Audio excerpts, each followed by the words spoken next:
আজকে যে বিষয়টা নিয়ে বলবো আ যে বিশ্বভারতী ইউনিভার্সিটির কিন্তু যে অ্যাসিস্ট্যান্ট প্রফেসর এবং অ্যাসোসিয়েট প্রফেসর অনগোয়িং রিক্রুটমেন্ট যারা ফিল আপ করেছো, তাদের ক্ষেত্রে কিন্তু খুব শিগগিরই মোটামুটি টেন্টেটিভলি ধরে রাখো উইদিন 3 মান্থস আফটার টোটাল একটা ইন্টারভিউ প্রসিডিওর কিন্তু চালু হয়ে যাবে এবং step by step Visva Bharati university কিন্তু রিক্রুটমেন্টটা কিন্তু প্রসেসিংই অলরেডি কিন্তু করে ফেলবে এবং খুব ভালো প্রিপারেশন যদি না থাকে তাহলে কিন্তু ভীষণভাবে সমস্যা।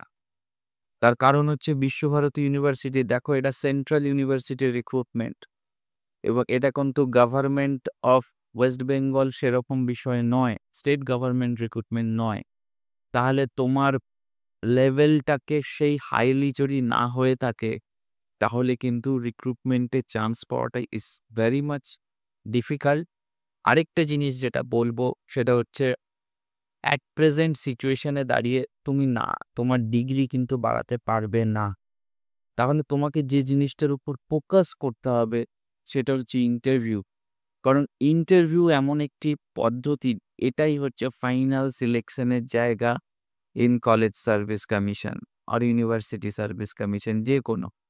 এর আগে বিশ্বভারতী ইউনিভার্সিটি রিক্রুটমেন্টের একটা সুবর্ণ সুযোগ, কোন সেন্ট্রাল ইউনিভার্সিটি রিক্রুটমেন্টের একটা খুব ভালো হচ্ছে এখানে পে স্কেলটা কিন্তু অনেক হাই। তো সেইখানে দাঁড়িয়ে দেখা যাচ্ছে অনেকে কমেন্ট করো যে একটা পোস্ট আছে আমার কি রিক্রুটমেন্ট হবে কিনা, কিন্তু এটা ভাবো যে একটা পোস্টে রিক্রুটমেন্ট পাচ্ছে সে কিন্তু এই জিনিসটা চিন্তা করছে না। কনফিডেন্স বাড়িয়ে তোলা এবং পজিটিভ থাকা এটাও কিন্তু ভীষণভাবে গুরুত্বপূর্ণ। কারণ কনফিডেন্স খুব ভালো না থাকলে, পজিটিভিটি তোমার মধ্যে না থাকলে তুমি কিন্তু এইটাই কিন্তু সঠিকভাবে এই জায়গাটা কিন্তু ধরতে পারবে না। তো এই জিনিসটাও কিন্তু তোমার মাথায় রাখতে হবে যে আমার মধ্যে কি লেভেল অফ পজিটিভিটি এবং কি পরিমাণে আমি ইন্টারভিউ ভালো দিতে হবে। এই জিনিসটা যদি সঠিকভাবে না হয়ে থাকে তাহলে কিন্তু সিলেকশন থেকে তুমি কিন্তু বঞ্চিত হয়ে যাবে। একটা জিনিস আমি বলবো সেটা হচ্ছে এখন কলেজ সার্ভিস কমিশন কবে হবে সেইটা না ফোকাস করে যেটা এখন চলছে, সামনে যেটা তোমার চলবে এইটার উপর বেশি পরিমাণে ফোকাস করো এবং সেই জিনিসটাকে যদি সঠিক ওয়েতে খুব ভালোভাবে ফোকাস করো তাহলে কিন্তু তুমি ভীষণ দেখা যাচ্ছে তুমি অ্যাসিস্ট্যান্ট প্রফেসর হয়ে গেলে। কারণ অ্যাসিস্ট্যান্ট প্রফেসর তারাই হবে যারা কিন্তু এখনো কোনো সার্ভিস কমিশনে যুক্ত হয়নি এবং একটা জিনিস মনে রাখবে, হতে পারে যারা অ্যাসিস্ট্যান্ট প্রফেসর রয়েছে তারাও হয়তো পরীক্ষা দেবে। এটা ভেবো না। তুমি ভেবো তুমি তোমার সাথে কম্পিটিশনটা তোমার নিজের সাথে, কম্পিটিশন কারোর সাথে না। কম্পিটিশন যখনই ভাববে নিজের সাথে তখন কিন্তু তুমি এই জিনিসটাকে খুব ভালো করে ভাবতে পারবে যে আমি যখন নিজের সাথে কম্পিটিশন করব কারণ আমাকে 100% টুকু দিয়ে কিন্তু সেই অ্যাচিভমেন্টটা পেতে হবে। এটা কিন্তু ভীষণভাবে দরকার। কারণ ইউনিভার্সিটি অ্যাসিস্ট্যান্ট প্রফেসর রিক্রুটমেন্ট কিন্তু খুব তাড়াতাড়ি তারা নোটিফিকেশন দিয়ে ইন ডিটেলস যা যা ওদের প্রসিডিওর আছে তারা কিন্তু বলে দেবে এবং খুব ভালো ইন্টারভিউ দেওয়াটা কিন্তু তোমার ক্রেডিট। কারণ যে কোনো পজিশনে যে কোনো ক্যান্ডিডেট থাকতে পারে, কেউ পার্সুইং পিএইচডি থাকতে পারে, কেউ কমপ্লিটেড পিএইচডি থাকতে পারে, ও নেট সেট কোয়ালিফাই থাকতে পারে, হোয়াট এভার।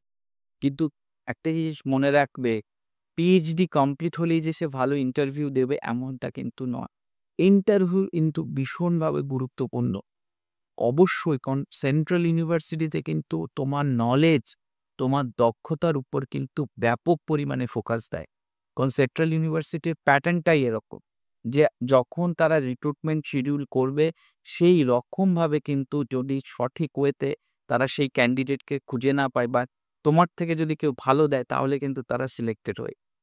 তো এইটা জিনিসটাকে যদি খুব পজিটিভলি খুব ভালোভাবে বোঝো যে আমি সেন্ট্রাল ইউনিভার্সিটির মধ্যে এইটা একটা সুবর্ণ সুযোগ এই কারণে অনেক দূরে দূরে সেন্ট্রাল ইউনিভার্সিটি থাকে, সেখানে রিক্রুটমেন্ট বার হতে পারে নাও হতে পারে, প্রেফারেন্স রয়েছে।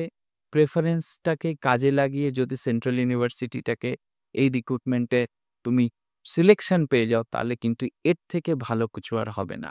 তো এই জন্য খুব মন দিয়ে প্রিপারেশন করো এবং যদি কোনো গাইডেন্স মনে হয় অবশ্যই আমরা একটা সেমিনার করি অ্যাজ ওয়েল অ্যাজ ৩ মাস কোর্স সেখানে ইন ডিটেইলসে একটা অ্যাফোর্ডেবল প্রাইসে সেটাকে কন্ডাক্ট করে থাকি যাতে সবাই এই জিনিসটাকে লাভ তুলতে পারে। উম নিজের বেস্ট ইন্টারভিউটা কিন্তু দিয়ে আসতে পারে।